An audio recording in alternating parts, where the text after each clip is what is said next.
আমড়ার candy আপনি যদি না বলেন বাচ্চাদেরকে, বাচ্চারা কোনোভাবেই বুঝতে পারবে না যে এই ক্যান্ডিটা আপনি আমড়া দিয়ে বানিয়েছেন। আমড়ার এই ক্যান্ডি রেসিপিটা এত সহজ আর একদম অল্প কিছু উপকরণ দিয়ে করা হয়।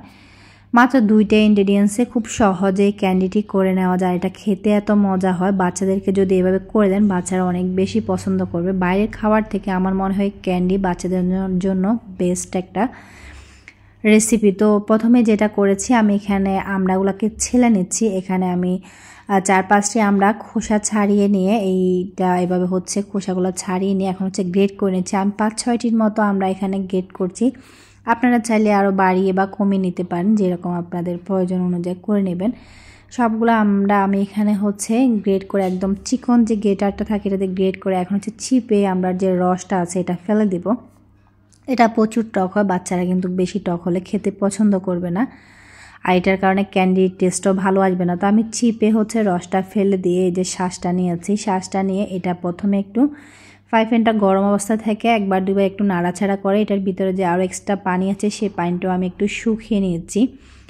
এখন এখানে আমি দিয়ে দিচ্ছি লবণ। এখানে আমি 1/2 চা চামচের মতো লবণ ব্যবহার করেছি, আর এখানে চিনি ব্যবহার করেছি 1 কাপের মতো, মেজারমেন্ট কাপের আমি এখানে 1 কাপ ব্যবহার করছি। আমি যেটুক আমড়া নিয়েছি সেই অনুযায়ী এটা ঠিকই আছে, আর যেহেতু আমড়াটা একটু টক সেজন্য অবশ্যই লবণটা ব্যবহার করলে ভালো লাগবে। আমি 1/2 চা চামচের মতো লবণ ব্যবহার করেছি। লবণ আর চিনি দিয়ে এখন হচ্ছে অনবরত এগুলো নাড়াচাড়া করে কিছুক্ষণ জাল করে নিচ্ছি।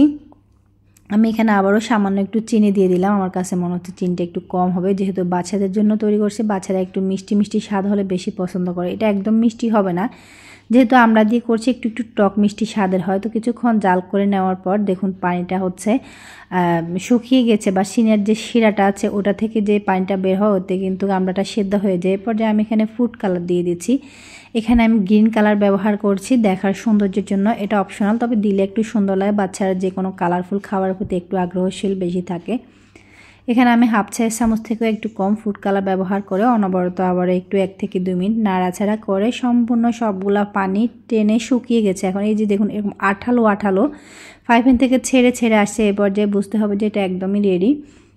হাতে সহ্য হয় এরকম একটু গরম থাকা অবস্থায় আমি এখন এগুলো গোল শেপ দিয়ে নিচ্ছি। আপনাদের কাছে যদি চকলেটের মোল্ড থাকে সেক্ষেত্রে আরও ভালো, বিভিন্ন ডিজাইনে তৈরি করতে পারবেন, তবে আমার কাছে চকলেট মোল্ড নেই সেজন্য আমি হাত দিয়ে একটু গোল শেপ করে এভাবে ক্যান্ডি শেপ দিয়ে নিচ্ছি। আর আমার এটা রাতের কারণে অন্ধকার কারণে একদম সুন্দর একটু কম দেখা যাচ্ছে। আমি যেহেতু এটা সরাসরি দেখেছি এটা খুবই সুন্দর লাগে, আর আমার মেয়ে, আমি যখন এটা তৈরি করছি আমার ছোট্ট মেয়েটা ও অনবরত খেতে ছিল, মানে ও বুঝতে পারে না যেটা আমি আমড়া দিয়ে তৈরি করছি। পরে আমি যখন বললাম যে এটা যে খাচ্ছ কী দিয়ে তৈরি করছি, ও ভাবতে পারছিল না। পরে আমি বললাম যে এটা আমড়া দিয়ে তৈরি করছি, মানে এত আশ্চর্য হয়েছিল, এত খুশি হয়েছিল। তো আপনাদের ঘরে যদি বেবি থাকে আপনারা চাইলে এভাবে এই ক্যান্ডিটা তৈরি করে দিতে পারেন, একদমই সহজ আর এত মজা হয়, একদম অল্প কিছু উপকরণের তৈরি।